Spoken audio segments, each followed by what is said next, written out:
Hello friends, welcome back to this channel. So question paper of GATE 2024 are out and I hope सभी लोगों का exam काफ़ी अच्छा गया होगा. So hello guys, my name is Rahul and you are watching Architecture and Planning with Rahul. Now we will solve this question paper of GATE 2024 for Architecture and Planning. We will start with General Aptitude section. So question number first is, if arrow denotes increasing order of intensity, then the meaning of words. So here is an example is given: sick, infirm and morbid. So here sick means ill or not well.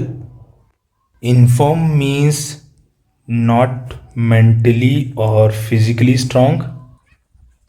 And meaning of morbid is in a very bad condition or about to die. So similarly, we have to find what will come between silly and daft. So silly meaning unwise and daft meaning foolish. And out of the given option, vain meaning useless. So this vain is related to body part. This vain meaning useless. So the correct answer of this question is option number D, vain. Let's move to the next question. The 15 parts of given figures are to be painted such that no two adjacent parts with shared boundary excluding corners have the same color. The minimum number of colors required is. This is a very good question where we have given a shape which have 15 parts and we have to find the number of colors required to paint this object. There are some conditions that no two adjacent parts with shared boundary have the same color. So suppose if this will be the shape, then this part will paint with one color and this will be painted by another color. Second condition is about the excluding corners, which means if the shape was this, then we can paint it with the same color. Now we have to find the minimum number of colors required. So for such questions, you should start with the center part. So we will first fill this circle with A color, then this will paint it with B and this will with C. Now this part is sharing boundary with A and B, so we can paint this with C. These parts are sharing boundary with A and C, so we can fill it with B. Also this part is sharing boundary with B and C, so we can fill it with color A. Now this part is sharing boundary with B, C and A, so we have to take a different color, so we will fill it with color D. Now let's fill rest of the part. We can fill it with B, this can be filled with C color, this can be filled with A color. We can fill this shape with C. We can use A color to fill this part. We can fill it with B. And for these two parts, we can use color D. So we have only used four colors, that is A, B, C and D. Therefore, the correct answer of this question will be option number A, 4. Let's see next question. Question number 3 is, how many 4-digit positive integers divisible by 3 can be formed using only the digits 1, 3, 4, 6, 7 such that no digit appears more than once in a number? So we have to find the 4-digit numbers which will be divisible by 3. We have these 5 numbers. So let's understand the case that and these numbers can be divisible by 3. So a number can be divided by 3 if the sum of each digit will be divided by 3. So let's understand it with an example. Suppose this is a number and we have to simply find whether this number can be divided by 3 or not. So for this we can use a trick. We have to just simply add each digits. After adding we will get 12. So this 12 is divisible by 3. It is very sure that this number 1, 2, 3, 6 will also be divided by 3. Now let's see the question. So out of this given numbers, try to make a digit and then find out whether it can be divided by 3 or not. So we will simply add all the numbers. 1 plus 3 plus 4 plus 6 plus 7 equals to, which is coming as 21. Now we know that this 21 is divided by 3, but here we have to take only 4 digits. So we have to remove at least one of them. After removing this 3, we will still get the sum as 18. And if we remove this 6, we will get the sum as 15. So first we will use 3 and then 6, and rest of the number will be same. There is one more condition, that no digit appears more than once in a number. So first we will take 1, 3, 4 and 7.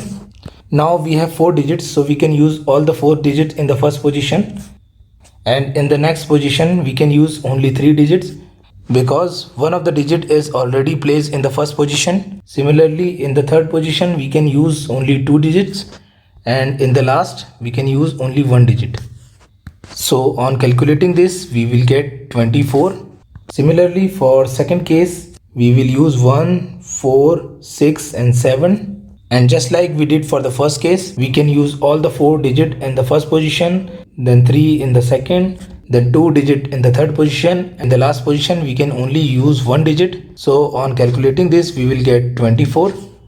And now by adding both the cases, we will get 48. Therefore, we can form 48 positive integers of 4 digits that can be divided by 3. Therefore, the correct answer of this question will be option number B, 48. Question number 4 is the sum of the following infinite series is. So here is a series is given and we have to calculate the sum of the series. So when you carefully look at the series, you will see this is the combination of 3 type of series, where the first term is integer and rest of the terms are in fractions. So this series is a combination of 3 different geometric series, where the first term is 2. Then there is another series which is 1 upon 2, 1 upon 4, 1 upon 8, 1 upon 16. There is a third series of 1 by 3, 1 by 9 and 1 by 27. So first segregate the series.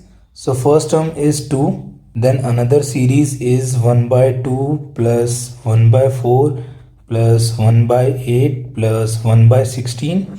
In the series, first term is 1 upon 2 and common ratio is 1 upon 2. Therefore, the sum of the series S will be first term multiplied by 1 minus common ratio to the power n divided by 1 minus common ratio. So this is the formula of sum of geometric series. So from this formula, the sum of this series will be 1. Now there is another series of 1 by 3 plus 1 by 9 plus 1 by 27.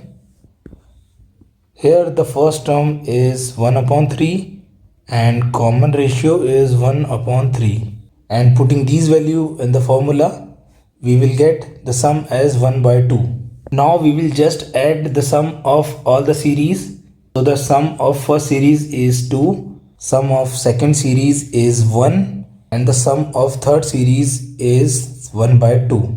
So we will add 2 plus 1 plus 1 by 2. It will come as 7 by 2. Therefore, the correct answer of this question will be option number B, 7 by 2. Let's move to the next question. Question number 5th is, in an election, the share of valid votes received by the 4 candidates A, B, C and D is represented by the pie chart shown. The total number of votes cast in the election were 1,15,000, out of which 5,000 are invalid.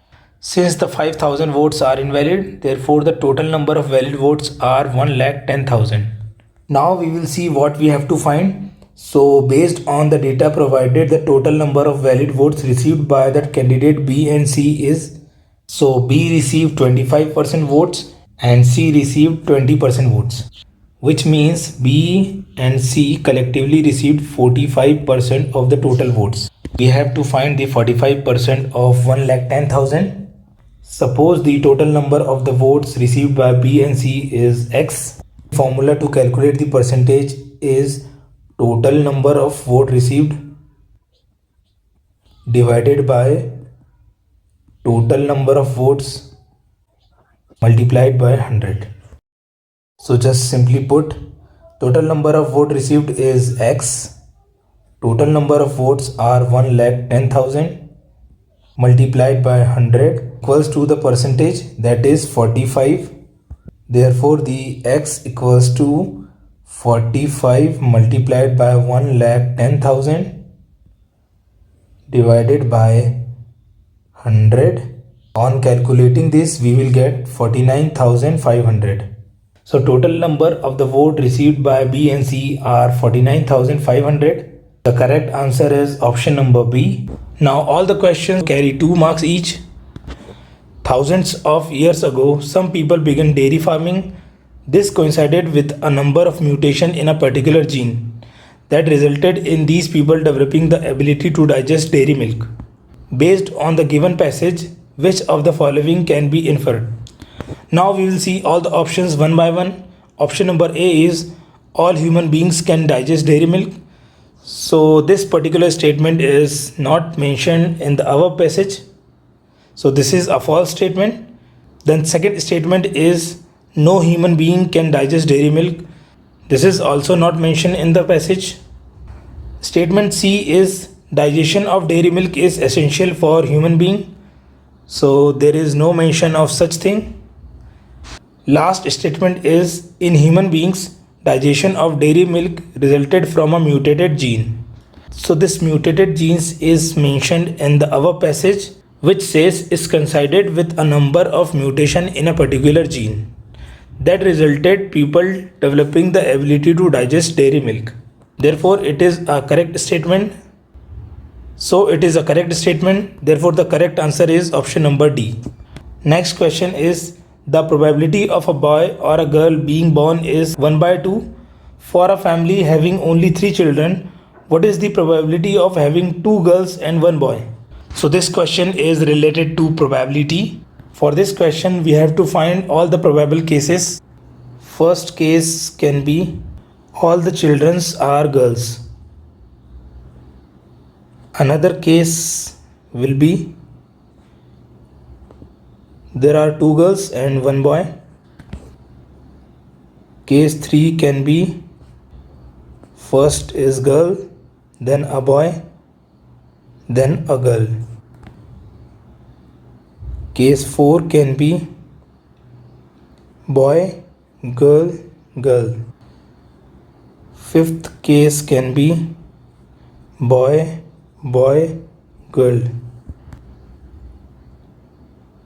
Case 6 will be girl, boy, boy. Case 7 will be boy, girl, boy. And case 8 will be boy, boy, boy. So these are all the probable cases with 3 children. So as per question, we have to find the probability of having 2 girls and 1 boy. So case 2 is the probability of 2 girl and 1 boy. Case 3 is also a probability of 2 girl and 1 boy. Case 4 is also a probability of 2 girl and 1 boy. So out of 8 cases, there is only 3 probability that there will be 2 girl and 1 boy. Therefore, the correct answer is option number A, 3/8. Person 1 and person 2 invest in 3 mutual funds A, B and C. The amounts they invest in each of these mutual funds are given in the table. So this is all the investment of person 1 and this is all the investment of person 2. Now question says at the end of 1 year, the total amount that person 1 gets is 500 more than person 2. The annual rate of return for the mutual funds B and C is 15% each. What is the annual rate of return for the mutual fund A? So annual rate of return for mutual fund B and C is 15% each. So person 1 will get 15 upon 100 into 20,000 from mutual fund B. So on solving this, we will get rupees 3,000. Similarly, from mutual fund C, he will also get 15% return, that is 15 upon 100 into 20,000. So he will get 3,000 from B and 3,000 from mutual fund C. Now we will find the same for person 2. So from B, he will get 15 upon 100 into 15,000, that is his invested amount. So on solving this, we will get 17,500 rupees. And from mutual fund C, he will get the same amount because he invested 15,000 in mutual fund C also. Now let's assume that the rate of return of mutual fund A is X. It is already given that person 1 will get 500 more than person 2 after 1 year. So person 1 will get X upon 100 multiplied by his invested amount, that is 10,000, plus amount written from B and amount written from C, and it will be equal to X upon 100 into 20,000, that is invested by person B, and the amount he gets from B and C mutual funds, plus 500. This is because the person 1 gets 500 more than the person 2. Now I will explain this equation once again. So this is the total amount person 1 will get after 1 year, and this is the total amount person 2 will get after 1 year. And in question it is given that person 1 will get 500 more than person 2, and to equate both the amounts I just added rupees 500. Now it will be equal to the amount got by person 1. On solving this, we will get 100x plus B plus C is 6,000, and it will be equals to 200x plus the amount written by mutual fund B and C, that is 4,500 plus 500. So on solving this, we will get 100x equals to 1000 rupees. 20 will cancel this 20. Therefore x equals to 10%. So this is the annual rate of return by mutual fund A. Correct answer of this question is option number B, 10%. Let's move to the next question. 3 different views of a dice are shown in the figure below, and we have to find the piece of paper that can be folded to make this dice. So on unfolding this first dice, we will get 5, 1, 4, and on unfolding second dice, we will get 6 just below the 4, and on unfolding the last dice, we will find the position of 2, that is adjacent to 6. Now only one number is missing, and that is 3. 3 either will be here or it can be here. On folding, it will be adjacent to 4. So in none of the option, 3 is given here. So option A is exactly the same pattern of this. The correct answer of this question is option number A. Question number 10 is, visualize 2 identical right circular cones such that one is inverted over the other and they share a common circular base. If a cutting plane passes through the vertices of the assembled cones, what shape does the outer boundary of the resulting cross section make?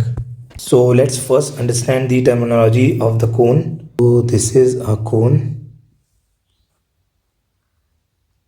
This is the base. This is known as the axis.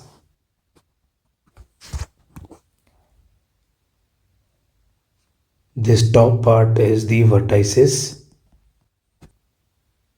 This is the slant height.